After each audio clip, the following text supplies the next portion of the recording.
Hi అండి, welcome to my channel Sunitha Ashok tailoring blogs అండి. మరొక మంచి డిజైనర్ బ్లౌజ్తో మీ ముందుకైతే వచ్చేసాను. ఈ వీడియో మీకోసమే చూడండి. బిగినర్స్ కూడా చాలా ఈజీగా కుట్టుకోగలిగేలాగా ఉంటుంది ఈ వీడియో అయితే. ఇక్కడైతే నేను ఫస్ట్ మీకు ఒకటి అంటే కటింగ్ ఒకటి కనిపించింది కదా, మార్కింగ్ వేసింది.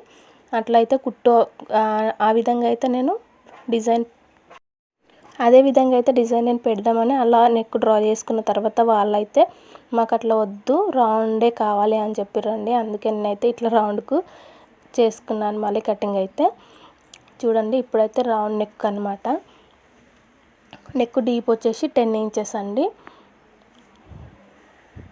షోల్డర్ 5.5, షోల్డర్ డౌన్ వచ్చేసి 5.5,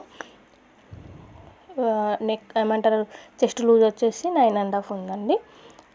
చూడండి, ఇప్పుడైతే జాయింట్ చేస్తున్నాను. ఇంక కటింగ్ ఆల్రెడీ చేసుకున్నా, ఓన్లీ డిజైన్ మాత్రమే చూపిస్తున్నాను ఈ వీడియోలో. ఇప్పుడు నెక్ జాయింట్ చేసుకొని చుట్టూ బ్యాక్ పార్ట్ మొత్తం చుట్టూ మనము లైనింగ్ క్లాత్కు మెయిన్ క్లాత్కు జాయింట్ చేసుకుంటున్నాం. చూడండి, చూస్తున్నారు కదా, మొత్తం అయితే నీట్గా క్లాత్ని సర్దుకుంటూ నీట్గా జాయింట్ చేసుకోవాలి. ఇప్పుడైతే మొత్తం అయితే జాయింట్ చేసుకున్నాను. చూడండి, జాయింట్ చేసుకున్న తర్వాత ఏంటంటే ఎక్స్ట్రా క్లాత్ ఉంటుంది కదా, మనం నార్మల్ అంటే ముందు అయితే అట్లా కట్ చేసుకొని దాన్ని పల్టాయించుకున్నాను, అందుకే అలా ఉంది అది క్లాత్, కొంచెం గమనించండి. ఇప్పుడు వచ్చేసి ఎక్స్ట్రా క్లాత్ మొత్తం నీట్గా కటింగ్ చేసుకుంటున్నాను. చూడండి, ఎక్స్ట్రా అయితే మనం నార్మల్ బ్లౌజ్లో ఎట్లయితే కుడతామో అదే విధంగా, కాకపోతే సింపుల్ డిజైన్ అనమాట, మరీ హెవీగా ఏం లేకుండా. చూస్తారు కదా, నెక్ అయితే మొత్తం నెక్కే కాదు, మొత్తం బ్లౌజ్ ఎక్స్ట్రా క్లాత్ మొత్తం ఏదైతే ఉందో బ్యాక్ పార్ట్కు అది మొత్తం కటింగ్ చేసుకున్నాను. ఇప్పుడు వచ్చేసి బ్యాక్ పార్ట్ డాట్స్ కోసం అండి 4 ఇంచెస్ ఒక 2 గీతలు అనమాట. ఆ స్టిచ్చింగ్లోకి వెళ్ళిపోతుంది. 4 ఇంచెస్ అయితే హైట్ అనమాట, మెయిన్ ఏమంటారు బ్యాక్ పార్ట్ డాట్ కోసం అది 4 ఇంచెస్ హైటు, 1/2 ఇంచు విడ్త్ అనమాట. చూస్తున్నారు కదా, అట్లా మార్కింగ్ వేసుకొని ఇప్పుడు ఆ మార్కింగ్ రెండో సైడ్ కూడా సేమ్ అదే విధంగా వేయాల్సిన అవసరం లేకుండా క్లాత్ని అయితే ఇట్లా ఫోల్డ్ చేసుకుంటే ఆ మార్కింగ్ 2 సైడ్లు అయితే అదే ఒకటే మార్కింగ్ 2 సైడ్లు వస్తుందండి. ఇప్పుడు ఫోల్డ్ చేసుకొని ఒకసారి గట్టిగా ట్యాప్ చేసుకుంటే చూడండి, ఇప్పుడు క్లాత్ మీద ఇట్లా ట్యాప్ చేసుకోవాలి. అప్పుడు పైన ఉన్న మార్కింగ్ అనేది కింది క్లాత్ కూడా పడుతుంది. దాని మీద మనం ఇంకొంచెం డ్రా చేసుకుంటే అయిపోతుంది. లైట్గా పడ్డది కదా, దాని మీద కొంచెం గట్టిగా గీసుకోవాలి. చూస్తుంటారు కదా, ఇప్పుడైతే డాట్స్ అయితే కుట్టుకోవాలండి. మనం నార్మల్ బ్లౌజులు ఎట్లయితే కుడతామో అదే విధంగా మొత్తం కుట్టుకున్న తర్వాతనే సింపుల్ డిజైన్ అయితే చూపిస్తాం. చూడండి, ఇప్పుడు వచ్చేసి డాట్స్ అయితే స్టిచ్ చేసుకోవాలి. మనం వేసుకున్న మార్కింగ్ ఏదైతే ఉందో ఆ మార్కింగ్ పట్టుకొని ఆ మార్కింగ్ ప్రకారం డాట్ అయితే కుట్టుకోవాలి. చూడండి, ఇలాంటి లైనింగ్ క్లాత్లో ఏంటంటే లైనింగ్ క్లాత్ ఒక్కటే వస్తుంది కుట్టులోకి, మెయిన్ క్లాత్ జారిపోతుంటుంది, కొంచెం చూసుకొని కుట్టుకోవాలని. చూడండి, ఇప్పుడు 2 డాట్ కూడా కుడుతున్నాను.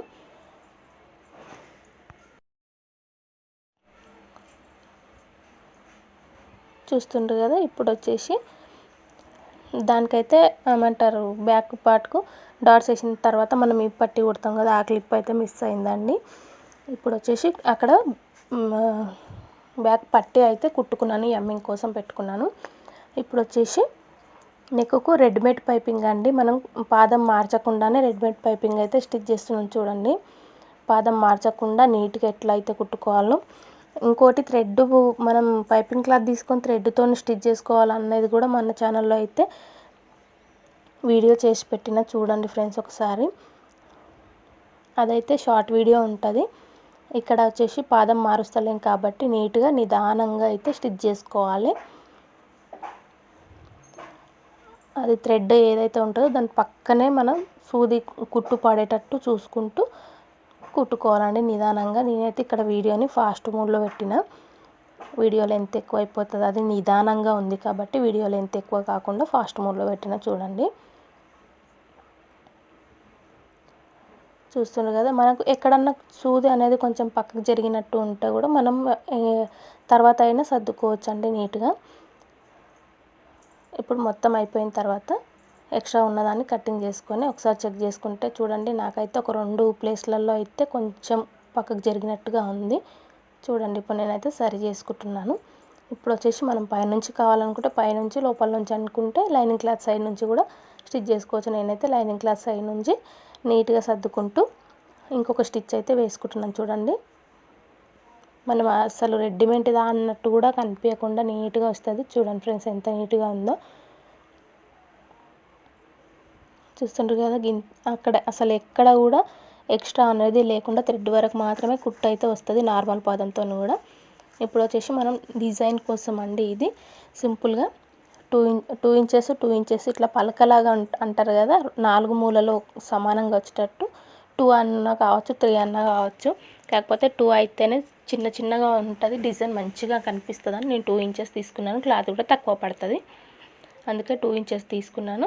ఇప్పుడు 2 ఇంచెస్కి ఆపోజిట్ మూలలు ఉంటుంది కదా, 2 ఆపోజిట్ మూలలను ఒక దగ్గర పట్టుకొని ఫోల్డ్ చేసుకోవాలి. ఇంకొక సైడు వీడియోలో చూడండి, 2 మూలల్ని మడుపుకున్న తర్వాత మనం సమోసా ఫోల్డ్ అంటాం కదా, అట్లా ఫోల్డ్ చేసుకోవాలండి. ఫోల్డ్ చేసుకొని ఆ మిగిలిన క్లాత్ను కూడా మిడిల్లోకి మడుపుకోవాలి. చూస్తారు కదా ఇప్పుడు సమోసాలాగా ఫోల్డ్ చేసుకున్న తర్వాత చూడండి వీడియోలో. ఇప్పుడు మళ్ళీ మిడిల్లోకి ఇటు సైడ్ మూలలో అటు సైడ్ మూలలో రెండుని మిడిల్లోకి ఫోల్డ్ చేసుకోవాలి. ఫోల్డ్ చేసుకుంటే అదైతే డిజైన్ లాగా ఫ్లవర్ అంటారు కదా, ఫ్లవర్ లాగా వస్తుంది చిన్నగా. మనం విచ్చుకున్న మొగ్గ పువ్వు అలా ఎట్లయితే అంటారో అలాగైతే వస్తుంది. చూడండి ఇప్పుడైతే స్టిచ్ చేసుకున్నాను. ఆ ఎక్స్ట్రా మనం కుట్ట వేసుకున్న కాడికి కాకుండా ఇంకా కొంచెం ఎక్స్ట్రా ఉంటుంది కదా పైన, అదంతా కట్ చేసుకోవాలి నీట్గా. నాకు ఇక్కడ కుట్టు సరిగా పడలేదని నేను మళ్ళీ ఇంకో స్టిచ్ చేస్తున్నాను. చూడండి ఇప్పుడైతే ఎక్స్ట్రా ఉన్నదాన్ని కట్ చేసుకోవాలి. ఒక 3 అయితే స్టిచ్ చేసి చూపిస్తున్నానండి. అవి మన బ్లౌజ్కి ఎన్ని అయితే కావాలో అన్నీ రెడీ చేసుకోవాలి ముందే.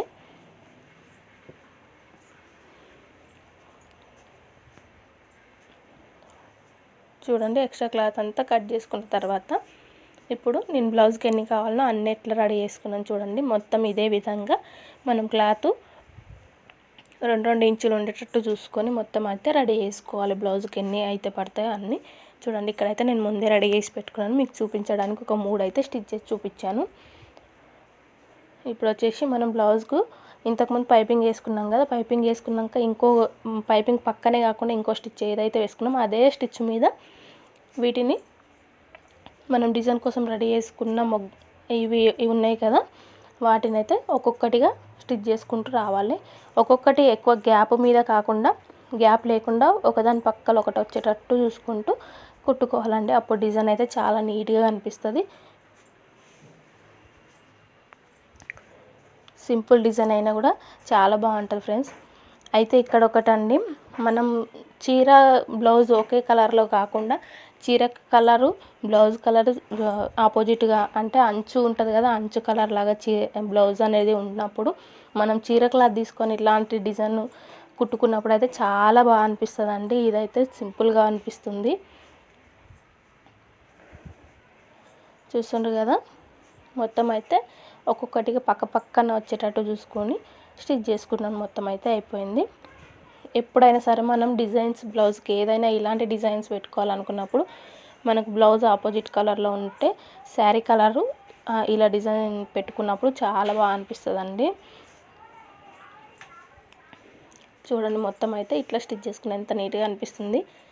నాకైతే ఎప్పుడైనా ఈ డిజైన్ అయితే చాలా ఇష్టం అండి. చూడండి ఫ్రెండ్స్, ఇప్పుడు ఎక్కడన్నా కొంచెం ఎక్స్ట్రాగా ఉన్న క్లాత్ని అంతా కట్ చేసుకొని లైస్ అయితే కుట్టుకోవాలండి. గోల్డ్ కలర్ తీసుకున్నాను నేను. వాళ్ళ శారీ అంచు అనేది గోల్డ్ కలర్లో ఉంది, అందుకని గోల్డ్ కలర్ లైస్ అయితే తీసుకొని స్టిచ్ చేసుకుంటున్నాను. మనం కుట్టుకున్నాం కదా ముందు, వాటిపైన ఇప్పుడు గోల్డ్ కలర్ లేస్ని అటాచ్ చేసుకోవాలి. అంటే ఆ ఖర్చు అనేది కనిపించకుండా మొత్తం కవర్ అయ్యేటట్టు 2 స్టిచ్చెస్ అయితే వేసుకోవాలి లైస్కి. ఇటు సైడ్ ఒకటి అటు సైడ్ ఒకటి. లైస్ ఎంత వెడల్పు అనేది ఉంటుందో అంత దాంట్లో 2 సైడ్లు అయితే స్టిచ్చింగ్ చేసుకోవాలి. చూస్తుండ్రు కదా, బ్యాక్ సైడ్ నుంచి ఫ్రంట్ సైడ్ నుంచి ఎక్కడ కూడా ఖర్చులు కానీ పోగుల్లాగా కానీ ఏమి కనిపించకుండా ఎంత నీట్గా వచ్చిందో. ఇప్పుడు వచ్చేసి మనము ఆ డిజైన్ ఇంకొంచెం యూనిక్గా కనిపించడానికి వాటికైతే చివర్ల పూసలు కుట్టుకోవాలండి, ఇంకా బాగుంటుంది. చూడండి కింది నుంచి మనం ఒక 2 మడతల మీద దారం తీసుకోవాలి. 2 మడతల మీద దారం తీసుకున్నాం కదా, ఇప్పుడు అది కింది నుంచి చివర్లో మనం కుట్టుకున్న డిజైన్కి ఏదైతే ఉంటుందో చివర్లో సూది కింది నుంచి ఫస్ట్ పైనకి తీసుకోవాలి. తీసుకున్న తర్వాత ఆ పూసను ఎక్కించుకొని మళ్ళీ మనం పైనకి ఎక్కడైతే తీసుకుంటామో అక్కడ పక్కనే కిందికి దింపుకోవాలండి సూదిని. దింపుకున్న తర్వాత ఒక నాట్ అయితే వేసుకోవాలి.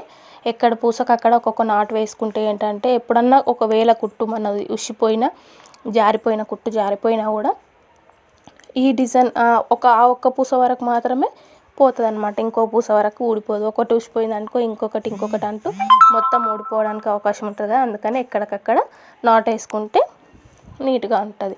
మన ఒక పూస ఉషిపోయినా కూడా అక్కడి వరకే ఆగుతుంది అనమాట. చూస్తుండ్రు కదండి, మొత్తం అయితే అలాగే స్టిచ్ చేసుకోవాలి. ఎక్కువ టైం పడుతుందని ఇంకొంచెం వీడియోని అయితే కట్ చేసి చూపిస్తున్నాను. చూస్తుంటారు కదా, మొత్తం అదే విధంగా అన్ని పూసలు కూడా నీట్గా చివర్లకు వచ్చేటట్టు చూసుకొని కుట్టుకోవాలండి.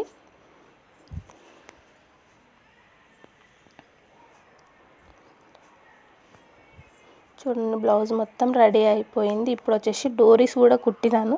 ఇక్కడైతే అటాచ్ చేయలేదు నేను, అప్పుడు వర్షం పడిందని అటాచ్ చేయడం మర్చిపోయిన, తర్వాత కూడా చూపించలేదండి. కాకపోతే డోరీస్ అయితే గోల్డ్ కలర్ బ్లౌజ్ కలర్ తీసుకొని అటాచ్ చేసుకోవాలండి. చాలా నీట్గా ఉన్నది. నేనైతే అటాచ్ చేసిన, కాకపోతే మర్చిపోయినాను ఇక్కడ వీడియోలో చూపించడానికి.